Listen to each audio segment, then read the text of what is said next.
बिस्मिल्लाहिर्रहमानिर्रहीम। अस्सलाम वालेकुम। उम्मीद करती हूँ आप सब ठीक ठाक होंगे, खैरियत से होंगे। आज हमारे पास करने को कोई काम नहीं था, कोई मसरूफ़ियत नहीं थी दिन में, तो हमने सोचा क्यों ना पालक और मेथी लेके इसको ही हम अपनी मसरूफ़ियत बना लें आज। सुबह नाश्ते के बाद से हमने ये काम शुरू किया था, क्योंकि हमारे घर पालक और मेथी खाई जाती है और वैसे भी सर्दियाँ आ रही हैं, सर्दियों में तो वैसे भी ये सबको बहुत पसंद होती है और हमारे घर में नॉर्मली भी बहुत ज़्यादा ये बनती है। और हमारे घर यही होता है कि सुखाई भी जाती है, सूखी पालक भी यूज़ होती है और इस तरह से गीली पालक भी यूज़ होती है।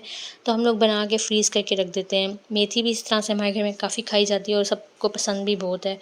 तो हम लोग जैसे ही फ़ारिग होते हैं तो हम इस तरह का कोई ना कोई अपना काम या इस तरह की कोई मसरूफ़ियत ले लेते हैं। दिन में तो कोई काम नहीं था, क्योंकि हमने सिर्फ़ दोपहर में जाना था बाज़ार, थोड़ा-सा काम था। यहाँ से फ़ारिग होके मैंने फिर ज़ोहर की नमाज़ पढ़ी थी और मैं आप सबसे भी कहूँगी कि नमाज़ लाज़मी पढ़ा करें, कोशिश किया करें नमाज़ ना छोड़ें। अल्लाह ताला हमें खुश करने के लिए हमें क्या कुछ देते हैं, कितनी नेमतें देते हैं और हमें सिर्फ़ अल्लाह ताला को अपना थोड़ा-सा टाइम देना होता है। नमाज़ की पाबंदी लाज़मी किया करें, अल्लाह को खुश करने का सिर्फ़ ये एक ही ज़रिया है। उसके बाद हमने दोपहर में आज दाल चावल बनाए थे, क्योंकि मेरी सिस्टर ने आज आना था, उसकी फ़रमाइश थी कि दाल चावल बनाएं, क्योंकि हमें बाज़ार जाना था और हमें फिर ये था कि खा के ही कुछ ना कुछ जाएंगे, ऐसे तो नहीं जा सकते थे। हमें थोड़ी सी कॉस्मेटिक लेनी थी, थोड़ा सा हमें ज्वेलरी वगैरह लेना था, इस तरह से ज़्यादा इतना काम नहीं था, लेकिन हमें ये था कि जो छोटे छोटे सारे काम थे ना, वो हमने कहा था कि आज हम कर लेंगे। फ़िलहाल उसके पास भी इतना कोई ज़्यादा टाइम नहीं होता, क्योंकि उसने स्कूल से आना होता है, वो टीचर है और वैसे भी बच्चों के पेपर स्टार्ट होने वाले हैं, तो उसने कहा था कि मैं आज आ जाऊँगी तो हम जो छोटे-छोटे काम हैं वो हम कर लेंगे। बाकी जो बड़े-बड़े काम होंगे, जैसे जिस दिन ऑफ होगा, छुट्टी होगी, हम उस दिन चलेंगे। या ये होता है कि कुछ इस तरह की चीज़ें होती हैं जो मैंने सिर्फ़ उसके साथ जाना होता है, तो फिर हमारी होती है कि आपस में ना एक-दूसरे से मशवरा करके ही चीज़ ले लेते हैं। वरना मैं और अम्मी तो हम काम कर आते हैं, लेकिन कुछ ये होता है कि ज़्यादातर मैं कोशिश करती हूँ कि वो भी साथ चले, चलो थोड़ा-सा आउटिंग भी हो जाती है और इस तरह से हमें एक-दूसरे के साथ टाइम भी स्पेंड करने को मिल जाता है।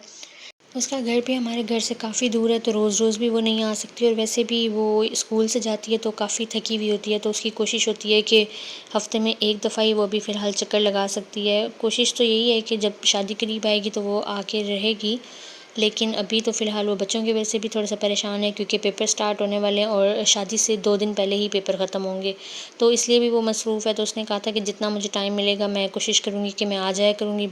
और वैसे भी शॉपिंग का मज़ा ना मुझे उसके साथ ही आता है। हम शुरू से ही इकट्ठे जाते थे, मैं, अम्मी और सिस्टर, हम तीनों ही साथ जाते थे। हम कभी इस तरह से नहीं हुआ कि हम अकेले गए हों। हाँ, कभी बहुत रेयर चांसेस ऐसे होते थे जब उसका मूड ना होता या उसने कहीं मसरूफ़ियत की वजह से वो ना जा सकती, तो ही मैं जाती थी। अदरवाइज़ हमारी कोशिश होती थी कि हम इकट्ठे ही जाते थे। और आज भी यही था कि काफ़ी अरसे के बाद हम इकट्ठे गए थे, क्योंकि उसकी शादी के बाद से वो खुद भी काफ़ी मसरूफ़ हो गई थी और फिर हम लोग भी उसको इतना फ़ोर्स नहीं करते कि वो बार-बार आए हमारे पास या इस तरह से, क्योंकि ज़ाहिर ससुराल की और बात होती है। हालाँकि उसका ससुराल बहुत ही अच्छा है, वो कभी इस तरह से कोई रोक-टोक नहीं करते या ये भी नहीं कहते कि क्यों नहीं जाना, बल्कि उसका हस्बैंड तो खुद कहता है कि तुम 2-3 दफ़ा हफ़्ते में चली जाया करो, लेकिन वो ज़ाहिर है मसरूफ़ियत की वजह से वो भी नहीं आ सकती रोज़-रोज़ और हम भी रोज़-रोज़ नहीं जा सकते। बस यहाँ से हमारा था कि हमने जितना कुछ लेना था वो हमने ले लिया था। उसके बाद हमें ये था कि जल्द से जल्द यहाँ से फ्री हों, क्योंकि गर्मी बहुत शदीद थी। ज़्यादा कोई काम तो था नहीं, इसलिए हमें ये था कि थोड़ा-सा जितना भी काम आज है हम करके ही जाएँ, ऐसे घर ना आ जाएँ। क्योंकि मुझे भी रोज़-रोज़ बाज़ार आना पसंद नहीं है, गर्मी की वजह से भी नहीं आना अच्छा लगता। अच्छा, मुझे ना यहाँ पे ये मैक्सी बहुत ही अच्छी लगी थी, लेकिन लेने की कोई ज़रूरत भी नहीं थी, तो हमने ली भी नहीं, वरना मेरा दिल था कि मैं ये ले लूँ, लेकिन फिर ज़रूरत नहीं थी इस चीज़ की ना। बस मुझे थोड़ी-सी ज्वेलरी लेनी थी, मैंने सोचा कि ज्वेलरी आज ले लूँ, क्योंकि जितना भी काम था वो सारा कंप्लीट कर लें। उसके बाद हमारा दिल था, हमने गोलगप्पे खाने थे, लेकिन उसके पास गोलगप्पे थे ही नहीं। फिर हमने वहाँ पे सिर्फ़ बोतल पी थी, उसके बाद फिर हम लोग ज्वेलरी वाली शॉप पे गए। मुझे ये ब्राइडल सेट बहुत ही पसंद आया था और मुझे ये था कि मैं ऐसा ही लेना चाहती थी, तो मेरा दिल था कि मैं ये ले लूँ। लेकिन मेरे पास ऑप्शन में एक ब्राइडल सेट था, तो मैंने सोचा कि मैं पहले घर जाके वो ट्राई करूँगी, अगर वो मुझे अच्छा लगा तो ठीक, नहीं तो फिर मैं ये वाला परचेज़ कर लूँगी। इस ज्वेलरी वाले के पास मैं बहुत टाइम से जाती हूँ, तो इसको मैं कह कर आई थी कि आप ना ये साइड पे रख लो, मैं चेक करके आपको बताऊँगी, अगर मैंने लेना हुआ तो मैं ले लूँगी। बाकी जो छोटी-छोटी ज्वेलरी थी वो हमने ले ली थी, ज़्यादा तो हमने नहीं लेनी थी, क्योंकि मेरे पास ऑलरेडी बहुत ज़्यादा ज्वेलरी थी।